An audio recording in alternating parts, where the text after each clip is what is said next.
Peygamberler şehri olan Şanlıurfa'dan sevgi ve muhabbetle bir gönülden bütün memleketin ve tüm İslam aleminin bayramı mübarek olsun. Ve bu vesileyle tüm insanlığın şu an içerisinde bulunmuş olduğu salgın hastalıktan kurtulmak ümidiyle tekrar hayırlı bayramlar diliyorum. Kurban teslimiyettir. Kurban paylaşmaktır. Kurban kardeşliktir.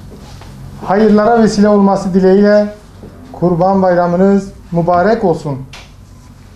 Kurban azadiye, kurban halasiye, cejna kurbanı piroz be, İd-i Arafat'a ümmete İslam'ı mübarek be.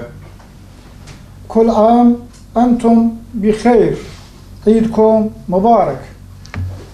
Tüm renkleriyle ve tüm dilleriyle bir gönülden Peygamberler şehri Şanlıurfa'dan tüm memleketin ve tüm İslam ümmetinin sevgi ve muhabbetle bayramları mübarek olsun.